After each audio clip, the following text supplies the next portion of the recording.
I've been wanting to make a vintage turn-of-the-century bathing suit for a while now, so making this dress fulfilled that dream.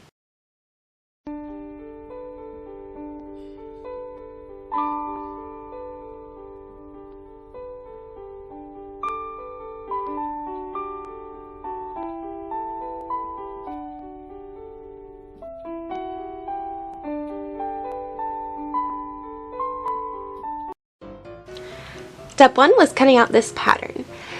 This was my first time using the Folkwear Pattern brand, and I really liked it. I actually mostly followed the pattern, which never happens. My boyfriend's mom gifted me this pattern for Christmas, and I've been planning to make this dress ever since.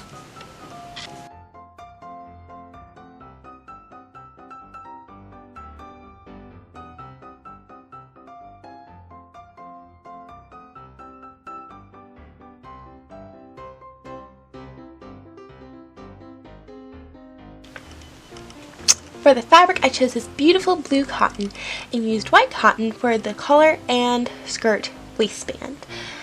Most of the time, bathing suits like these were made out of wool, but I was not about to wear wool to the Gulf of Mexico in June.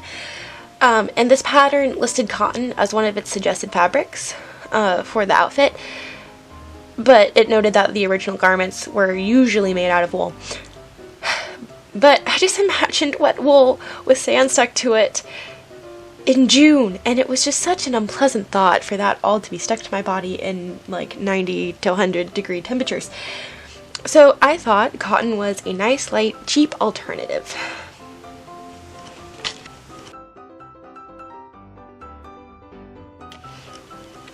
I also used cotton for the lining, but I only lined the front of the bodice because, again, I'm wearing this to the Gulf of Mexico in June.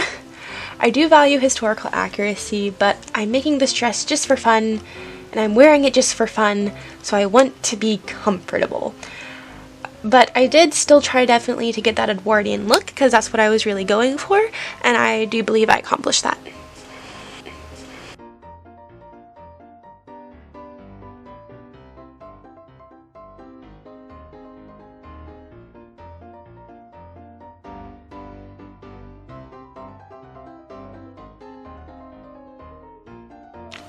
I was really proud of how the back pleats turned out.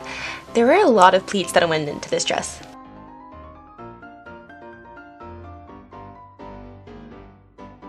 Of course, I had help from my sewing cats with all of these pleats.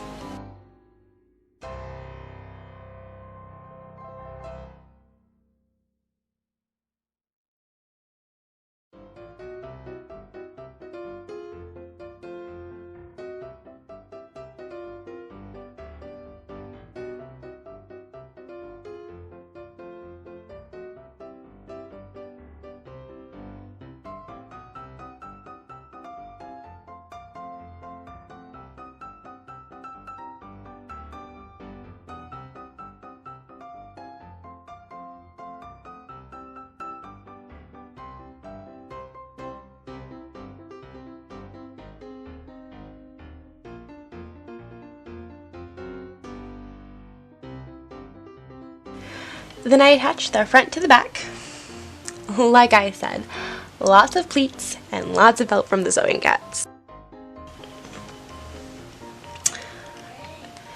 This outfit had two waistbands, the skirt waistband and the waistband that attached the bodice to the pantaloon bottoms. That created like a jumpsuit. So this outfit could be worn two ways, with or without the skirt, but I really like the look of the skirt. It flutters so beautifully in the beach breeze. And most of the historic photos I've seen showing ladies wearing it with the skirt. So I think it was probably the more popular style. So that's what I went with, and I liked it better.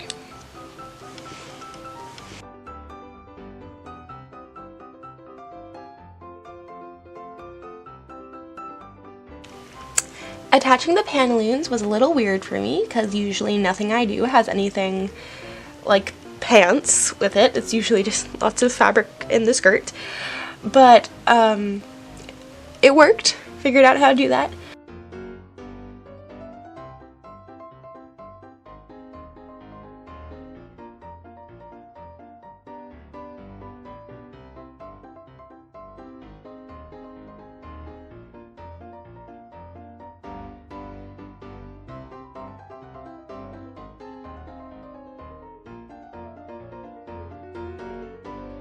The sleeves were nice and poofy.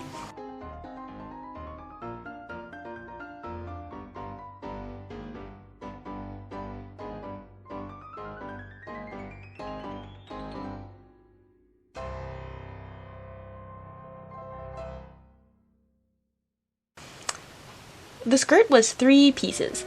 The front panel was a V-shaped, and it is attached to 2 large rectangular panels that are then pleated to high heaven.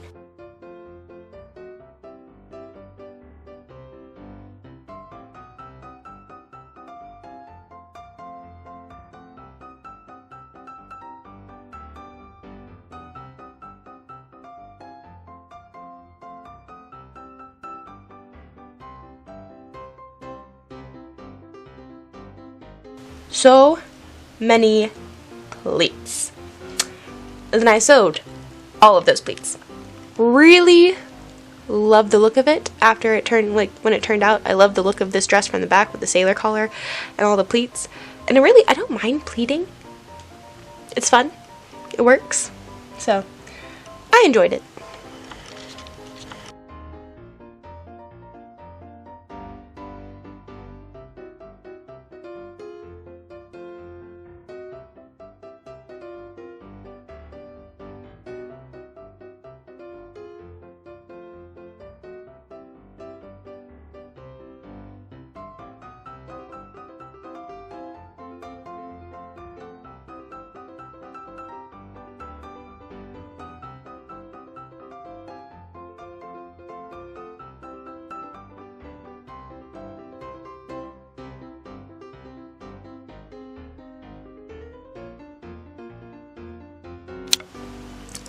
So after that, I attached the skirt to the white waistband, and then I attached the white sailor's collar.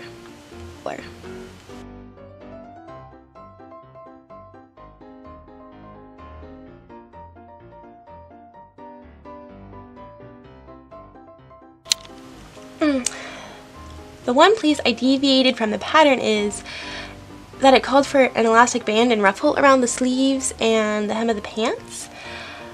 But I opted for just like a simple band that it was gathered into instead with no elastic. Then I hemmed the dress and put on some white grosgrain ribbon for trim.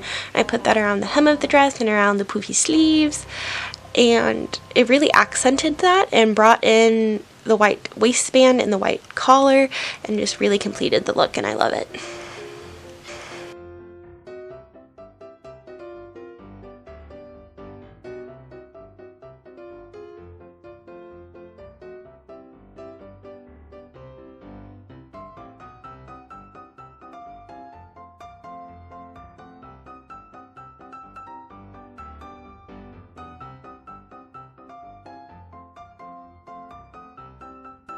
So there it is, my beautiful Edwardian bathing dress.